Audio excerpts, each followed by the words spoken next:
Today I'm talking to Joan Hoback. She's the Secret Service lead for our partnership with the National Center for Missing and Exploited Children, or NCMEC. Good morning, ma'am. I know you and I have chatted before over email and video conference, but this is the first time we're actually physically meeting. Right.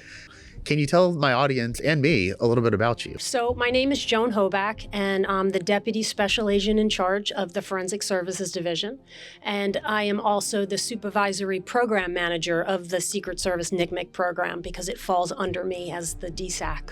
I know I do a lot of work with FSD because of where our organizations are in relationship to each other, but I also enjoy talking to a lot of your people in Forensic Services Division because that's where our, majority of our agency scientists are centralized. And being a bit of a nerd, I enjoy our conversations. Can you tell me a little bit about FSD and your role in that organization? Sure. So as the Deputy Special Agent in charge, I assist the Special Agent in charge, and I oversee 125 of those amazing people that you just talked about. There are forensic scientists that are handling evidence in the lab.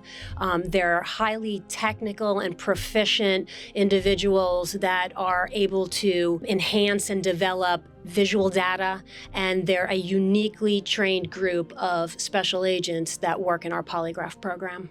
And I know our agency has a really good partnership with the National Center for Missing and Exploited Children, and you do a lot of that work. Can you tell us about that? Our partnership dates back to 1994 with the passage of the Crimes Control Act. And at that time, that's when Congress brought on the Secret Service to provide forensic and technical assistance and investigative assistance for this crime type.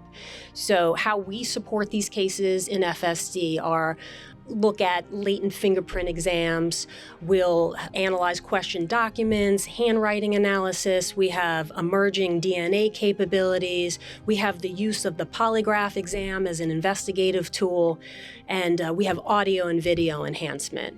And in our criminal investigative division, we have the mobile wireless program. We have skilled forensic examiners that will look at things like hard drives and gaming consoles and servers and things like that. So our agency has a very important role in these types of cases. And I know a lot of what you're talking about is the investigative piece, but I know there's also a prevention piece to this. Can you tell me about that? We do have a robust investigative response to these types of cases. But if all we're doing is responding to the crime, then it's like playing a game of whack-a-mole, right? Once the case has reached law enforcement, we're already too late because we already have a victim. So that's why we need prevention on the front end, okay? That's our proactive response so that it's not just a reaction to this crime type. Yeah. So how we bring prevention to the table is we implement our Childhood SMART program. And that is our education and messaging program that we bring to schools. And we talk to kids from ages 5 all the way up to 17. And we talk to them about the issues that kids are facing today. So you probably have heard a lot about financial sextortion and some of the very sad outcomes that we've seen on the news. Yeah. So what we need to do for kids, because this is such an epidemic now, is go into schools and give them real information that they need that they can use. We talk to them about sexting. We talk to them about grooming. What do you do if your photo is out there? What happens if you're being solicited online? How do you navigate those situations? So our presentations cover that, and we talk to kids as young as 5. The topics that you're talking about, even those are very difficult topics. Even as an adult, it is really difficult for me to hear you talk about like financial sextortion of a 5-year-old or a 7, like a child or a teenager. How do you do that? I can't even fathom what it takes, how you would give a presentation to a 5-year-old to explain these very complex and very dangerous topics. Right. So it's definitely very delicate. And so our approach, we deal with children as young as 5 all the way up to teens. And so when we're addressing teenagers, they don't want this canned speech that you see on a PowerPoint. They don't want to be talked at by an adult. They don't want to be talked down to by law enforcement. So when we're talking to the teens, we are just having a conversation. It's like, listen, this is what's out there. These are the people out there trying to harm you. And these are the trends, and these are the tactics. And here's how you can avoid some of these pitfalls, basically. So I really do think that they appreciate the honesty. I think that with the younger kids, you have to just start early and often and have a progressive conversation as you're going through the years. And what we target with the younger children is we target healthy relationships. What does a healthy relationship look like? What makes you feel comfortable? What makes you feel uncomfortable? When we teach kids that at an early age, we hope that when they become teenagers, they'll recognize the signs and the trends and tactics that these predators are trying to try on them. I mean, it's not just like predator. It's also just good to know for your general relationships of what a Exactly. healthy relationship is like. Exactly. You had mentioned that teenagers don't want to be talked down to by law enforcement or talked at by adults in a disrespectful manner. Who in our agency provides these kind of presentations, and what are the qualifications for them to do so? So that's a really good question, actually.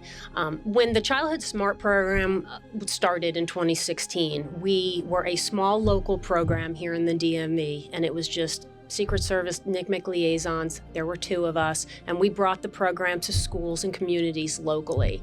Immediately, when people realized the Secret Service would come to the school and teach kids internet safety and real-world safety, the word got around and the program grew, and it was a huge response, and we couldn't keep up with it. We were just too small.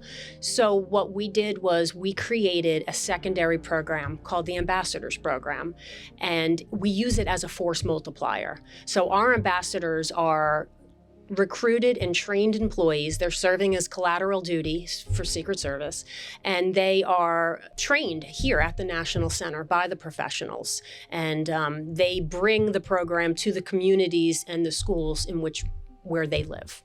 I know I see a lot of our people giving these safety-related programs, and a lot of things that they're focusing on now are technology and these, safety-related apps. Can you tell us a little bit about that and any advice you would have for parents and children who are using these apps? There are a lot of great tech monitoring apps out there to keep kids safe. And after presentations, a lot of times we get parents that come up and, ask us, like, what do you recommend? What can I use to track my child's online footprint? How can I help?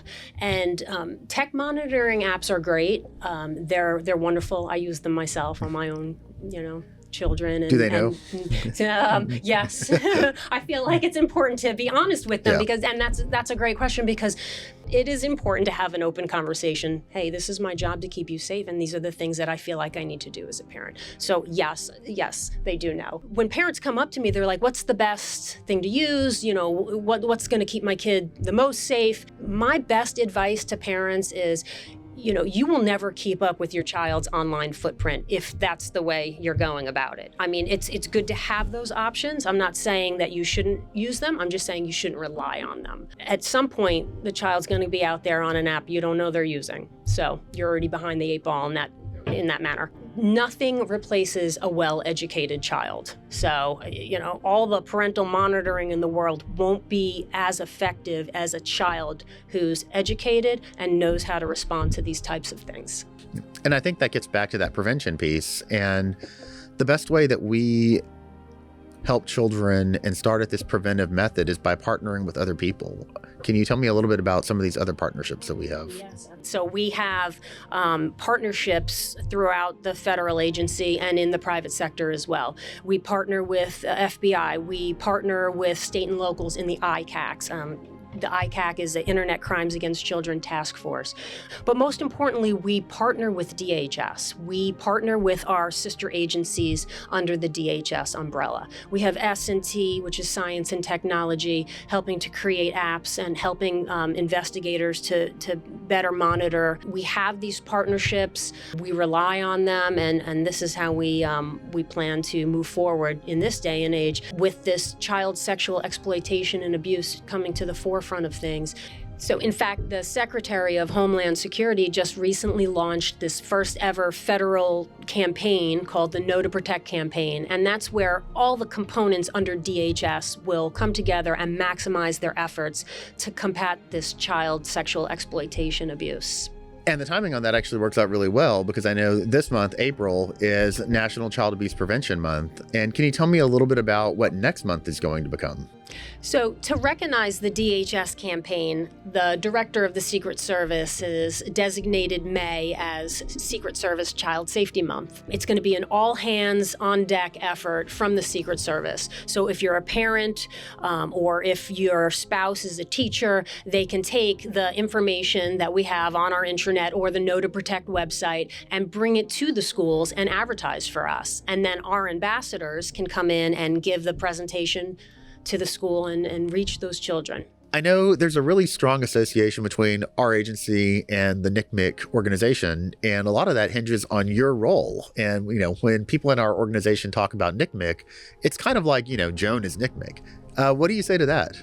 So I've been in this role for 7 years. I started as a NCMEC liaison. I progressed to a first line supervisor and then transitioned through a few different assignments. And then I came back as the supervisory program manager. So I've been associated with this program for nearly 7 years. So it makes sense that people would, think about me when they think of this program. But what they don't see and what's going on behind the curtains is there is an entire workforce supporting this NCMEC program. We have the ambassadors who have been the success of the Childhood Smart program. Last year alone, we reached 60,000 parents, teachers, and school administrators. That's not me. That's our ambassadors. We have investigators and all the employees within the Forensic Services Division and the Criminal Investigative Division putting so much heart and passion behind the work that they do so that they can stop the abuse of these children in our casework. And most importantly, we have leadership. We have leadership's buy-in. We have them making this a priority for our agency. Without that, we wouldn't have the success that we see today.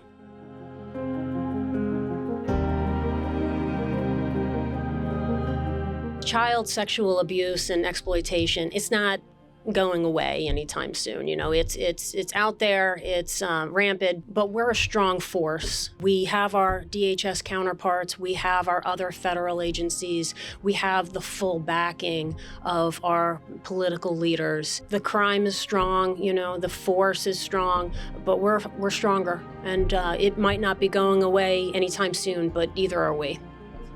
That's encouraging. So thank you so much, ma'am. I appreciate your time. You're welcome.